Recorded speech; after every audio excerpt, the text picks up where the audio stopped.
Ride hard! We take the city!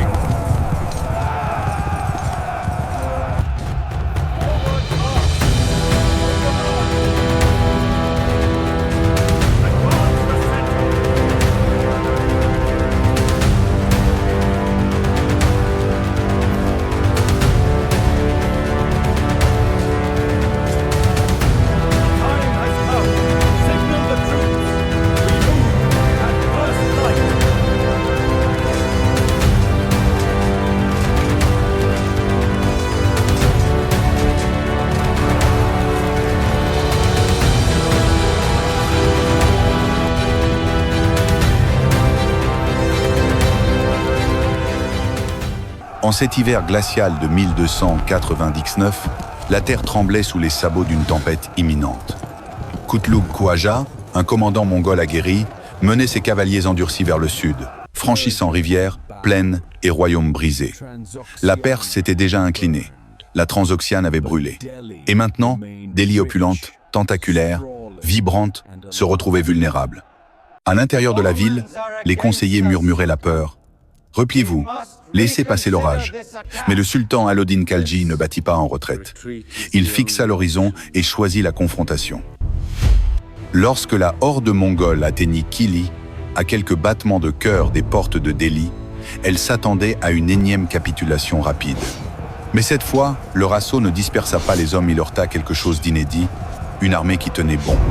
Cheval contre cheval, flèche contre flèche, les forces de Delhi ripostèrent. Non par la force brute, mais par la structure, par l'ordre. Le mythe de l'invincibilité mongole se fissura, et pour la première fois, le nord de l'Inde aperçut le reflet de son propre potentiel inébranlable. L'histoire entre Delhi et les Mongols n'a pas commencé sur un champ de bataille. Elle a pris racine des décennies plus tôt, dans les années 1220, avec un prince en fuite. Tandis que Gengis Khan balayait l'Asie centrale, traquant les derniers vestiges de l'Empire khwarezmien, un prince rebelle s'enfuit vers le sud, traversant déserts et rivières jusqu'aux frontières de l'Inde. Derrière lui, l'ombre de l'Empire mongol. Ce fut la première fois que Delhi et les Mongols s'effleurèrent presque par accident. Pendant des décennies, Delhi resta à la périphérie du monde mongol, lointaine, intouchée. Mais cette paix n'était qu'une illusion. Car pendant que Delhi prospérait, les Mongols évoluaient. À la mort de Gengis, l'Empire se fractura en 4. Et de ces fragments naquit le Khanat de Jagatai, enfermé entre des rivaux, acculés, en quête d'un exutoire. L'Ouest était pris. L'Est appartenait à la Chine. Mais le Sud était ouvert. Et la récompense s'appelait Delhi. La tempête n'était pas encore là, mais les nuages s'amoncelaient. Le calme de Delhi ne durait plus. Avant que les Khilji ne montent sur le trône, un homme avait déjà lu les signes du destin. Le sultan Balban savait que les Mongols n'étaient pas une simple tribu pillarde, ils étaient une force qui dévorait les empires. Il ne comptait pas attendre que leurs cavaliers atteignent les portes. Il bâtit à la place un mur de sang et de fer, une chaîne de forteresses le long de la rivière Beas, dans le nord-ouest de l'Inde. Ce n'étaient pas de simples avant-postes symboliques, c'étaient des bastions ravitaillés, armés, prêts à saigner l'envahisseur. En 1285, les Mongols vinrent les tester. Lors de la bataille de la Beas, les défenseurs de Delhi tinrent bon. Mais la victoire portait le deuil. Le fils du sultan, le prince Muhammad, tomba au combat. Ce n'était pas qu'une perte personnelle. C'était un message brutal gravé dans le sang. Chaque parcelle de terre arrachée aux Mongols coûterait des vies. Le rempart de Balban avait ralenti l'ennemi, mais il n'arrêta pas le temps. Une épreuve bien plus grande se profilait et Delhi allait devoir avoir plus que des murs pour y survivre. Sous la dynastie Khilji, la menace mongole passa de l'agression périphérique à l'invasion frontale. Le sultan Jalaluddin Khilji réussit à repousser une incursion en 1292, mais les raids ne cessèrent pas. Au contraire, ils devinrent plus audacieux, plus organisés. Entre 1286 et 1297, le Khanat de Jagatai lança une série d'attaques fulgurantes, non pas pour tester les frontières, mais pour briser le cœur de l'Inde. Puis, en 1299, Kutlug Khaja, vétéran des guerres d'Asie centrale, mena une armée massive droit vers Delhi. Ce n'était plus un raid, c'était une conquête. Ils ignorèrent les villes secondaires, contournèrent les forteresses et visèrent directement le trône. C'était du pur art de la guerre mongole. Frapper vite, frapper fort et paralyser l'ennemi avant qu'il ne comprenne ce qui lui arrive. Mais ce que les Mongols ignoraient, c'est que Delhi avait changé. ce n'était plus un royaume endormi. C'était une capitale en silence, en ordre, en transformation. Et cette fois, c'est eux qui fonçaient droit vers un piège. Delhi était devenue une cité de survivants. Pendant des années, elle avait accueilli les fuyards et réfugiés fuyant la terreur mongole en Perse, en Transoxiane, au Khorasan. Parmi eux, des cavaliers qui avaient affronté les Mongols et survécu. Des archers qui avaient combattu sous les cieux mongols et vécu pour raconter. Ils apportèrent leurs cicatrices, leurs tactiques, leur rage. Et à Delhi, ils trouvèrent une nouvelle cause. Le sultanat ne les voyait pas comme des bouches à nourrir, mais comme une armée vivante de mémoire. Ces hommes connaissaient les ruses mongoles, les charges éclairs, les retraites feintes. Ils les avaient vus, sentis, échapper. Grâce à eux, l'armée de Delhi, autrefois hétéroclite et divisée par les provinces, commença à muter. Elle se durcit, elle s'affina. Elle devint un hybride, enraciné en Inde, mais aguerri par les flammes des steppes. Quand Alauddin Khalji monta sur le trône, il ne repartait pas de zéro. Il hérita d'un noyau forgé dans le feu et il allait en faire une lame. Alauddin Khalji n'hérita pas seulement d'une armée, il hérita d'un potentiel, d'une fondation brute prête à être façonnée. Là où d'autres voyaient des bataillons, lui voyaient un levier de pouvoir. Les anciens sultans s'appuyaient sur des nobles provinciaux des seigneurs qui levaient leurs propres troupes, percevaient leurs propres taxes et répondaient aux sultans quand cela les arrangeait. Mais en temps de crise, leur loyauté vacillait. Alauddin balaya ce modèle d'un revers impitoyable. Il centralisa tout. Il abolit les seigneuries militaires, brisa les mini-royaumes féodaux. À leur place, il érigea un système radical pour l'époque, une armée permanente. Des soldats professionnels, payés directement par l'État, en service toute l'année. Cavaliers, archers, fantassins, éléphants de guerre tous formés, logés, ravitaillés sous un seul commandement. Plus de délais, plus d'excuses et surtout, plus de loyauté partagée. Alauddin refusa de rémunérer ses hommes avec des terres, il les paya en argent. Ainsi, chaque épée dépendait de sa solde, pas d'un seigneur local. Ce n'était pas une réforme. C'était une révolution silencieuse. Mais une armée de papier, si brillante soit-elle sur le parchemin, n'est rien sans preuve. Alauddin le savait. La corruption ne portait pas d'armure. Elle portait des chiffres gonflés, des chevaux sous-qualifiés, des soldats fantômes. Alors, il frappa avec la précision d'un comptable de guerre. Il introduisit deux réformes qui semblaient appartenir à un autre siècle. D'abord, le DAG, le marquage au fer. Chaque cheval de l'armée recevait une marque officielle, gravée sur la chair, certifiant sa force, son dressage, sa valeur au combat. Fini les tricheries des commandants prétendant posséder des montures d'élite pour toucher de meilleurs soldes. Ensuite, vint le shéra littéralement, le visage. Une description physique détaillée de chaque soldat. Taille, teint, cicatrices, traits distinctifs. C'était une carte d'identité militaire avant l'heure. Ensemble, ces réformes assainirent les registres et redonnèrent de la chair à l'armée. Chaque cavalier, chaque monture, chaque épée devenait tangible, traçable, réel. Ce qui était autrefois une illusion administrative devint une force bien ancrée prête à affronter l'ouragan.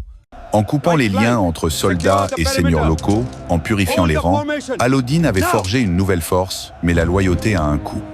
Des dizaines de milliers de soldats à plein temps devaient être nourris, logés, armés. Une armée permanente, aussi efficace soit-elle, pouvait ruiner un royaume en quelques mois. D'autres sultans s'y seraient noyés. Pas lui. Il refusa les fastes, les armures dorées, les festins militaires. Chaque pièce d'argent était un calcul. Les soldes étaient modestes, bien plus basses qu'auparavant. Mais là où les autres voyaient une privation, lui vit une opportunité. Car ce n'est pas ce qu'un homme gagne qui compte, c'est ce qu'il peut acheter. Alauddin prit donc le contrôle du marché. Il imposa des plafonds de prix sur tous les biens essentiels. Céréales, viande, tissus, fourrage, chevaux. Ce système, le Diwan et Riyasat, n'était pas une simple régulation, c'était une arme économique. À Delhi, même un salaire modeste permettait de nourrir sa famille. Tandis qu'ailleurs, l'inflation tuait le moral des armées. Les tricheurs étaient punis, les entrepôts inspectés, les marchés surveillés. C'était dur, efficace, impitoyable. Tandis que les armées mongoles fonçaient comme des éclairs, vivant des terres qu'elles traversaient, Alauddin bâtissait une forteresse invisible, la logistique. Il ne se contenta pas de geler les prix, il construisit l'arrière du front. De gigantesques greniers d'État furent érigés dans tout Delhi, remplis durant les moissons, protégés pendant les sécheresses. En temps de disette, il en libérait le contenu pour stabiliser les marchés. En période d'abondance, il en achetait les surplus pour éviter l'inflation. Les soldats, eux, étaient intouchables. Pas de rationnement. L'armée mangeait toujours en premier. Ce n'était pas une faveur, c'était une stratégie. Alauddin avait créé une boucle fermée, recruter, nourrir, payer, fidéliser. Pendant ce temps, les commandants mongols fouillaient les villages en quête de fourrage, de grains, de bétail, mais ne trouvaient que des champs vides et des greniers verrouillés. Leurs chevaux, jadis incarnation de leur puissance, commençaient à tomber. Ce qui faisait leur force devenait leur faiblesse. Alauddin n'avait pas besoin de les battre en bataille. Il leur avait simplement ôté l'herbe sous les sabots. Les Mongols arrivèrent, leurs sabots martelant la terre comme un tambour de guerre, mais à Delhi, ils ne trouvèrent que silence. Pas de champs ouverts, pas de villageois épars. Juste une ville figée, aux aguets.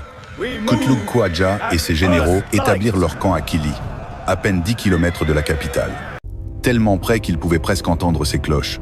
À l'intérieur, Alauddin faisait face à un choix, rester derrière les murs ou mettre à l'épreuve le système qu'il avait bâti de ses mains. Il choisit le champ de bataille.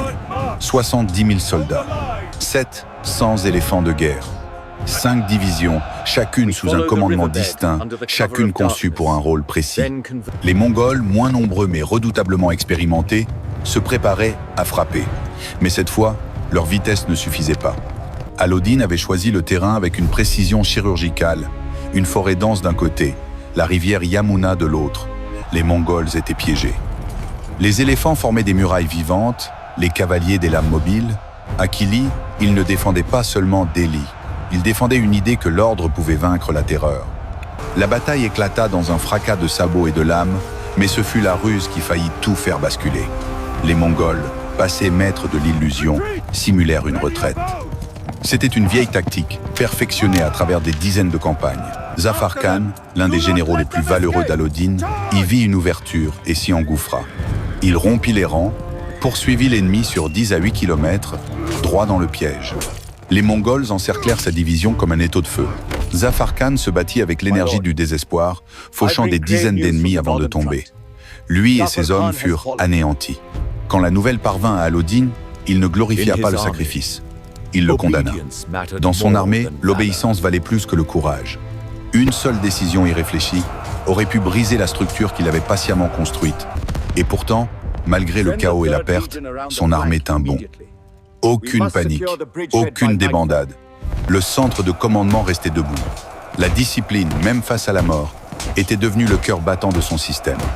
Kutlug Khawaja crut voir dans la mort de Zafar Khan une faille. Il lança son centre d'armée droit sur le cœur de la formation d'Alauddin. L'assaut était brutal, mais trop rapide. Les ailes mongoles, plus lentes, ne suivaient pas. La cohésion, si précieuse aux cavaliers des steppes, se désintégrait. C'est là qu'Alauddin frappa. Derrière le flanc gauche, Ulugh Khan, commandant de la réserve, attendait. Ce n'était pas un hasard. Alauddin l'avait positionné là, justement pour cet instant. Ulugh Khan fondit sur le centre mongol, brisant leur élan comme un marteau brise une vitre. Le désordre s'installa. Les chevaux, épuisés par les jours de combat et la faim, s'effondraient. Leur formation se disloquait. Mais l'armée de Delhi, elle, tenait solide, ordonnée, implacable. Pendant plusieurs jours, la bataille se poursuivit en vagues sanglantes. Puis survint le point de rupture. Kutlug Khawaja fut grièvement blessé, peut être mortellement. Certains récits affirment qu'il succomba peu après. Privés de chef, affamés, épuisés, les Mongols commencèrent à se replier. Ce jour-là, ils ne fuyaient pas pour tromper, ils fuyaient parce qu'ils avaient perdu. La défaite de Kili ne marqua pas la fin des Mongols. En 1303, ils revinrent sous un nouveau commandant, Taragai. Mais cette fois, Delhi était vulnérable. Les principales armées d'Alauddin étaient dispersées, épuisées par des campagnes lointaines. Il n'y avait pas de grande formation à mobiliser, pas de défense toute prête. Alauddin, sans hésiter, fonça vers la capitale. Il traversa la mousson, les routes dévastées, l'épuisement, mais lorsqu'il arriva, la ville était exposée. Les armes étaient rouillées, les chevaux blessés, les réserves minces. Il ne restait que la volonté.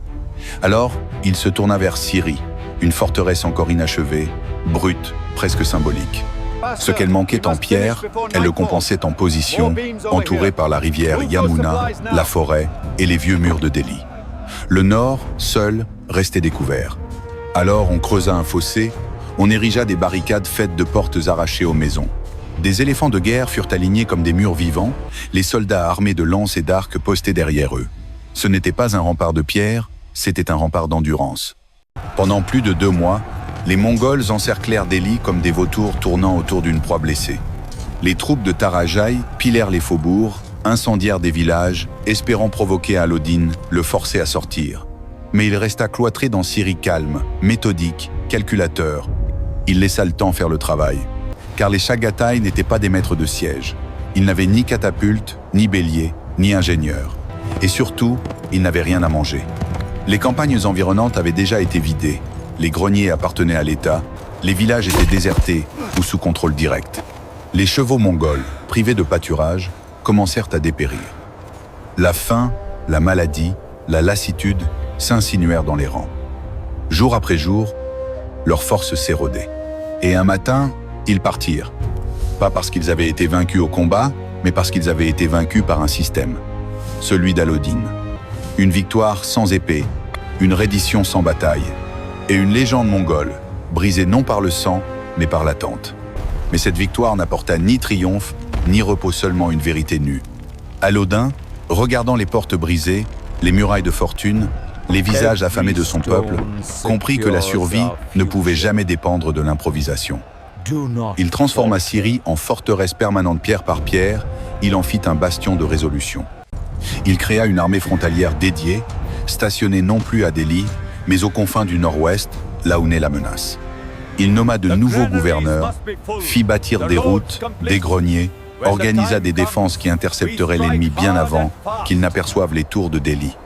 Les Mongols ne s'approchèrent plus jamais. Ce qu'Alauddin avait bâti n'était pas seulement un système militaire. C'était une idée nouvelle du pouvoir. La discipline avant la bravoure, l'organisation avant l'élan, la prévoyance avant la panique. Les Mongols s'étaient venus chercher un royaume fracturé. Ils avaient trouvé une machine. Une armée de papier, disaient certains recensés, marqués, nourris. Mais dans ce papier, il y avait de l'acier. Et dans cet acier, l'avenir de l'Inde.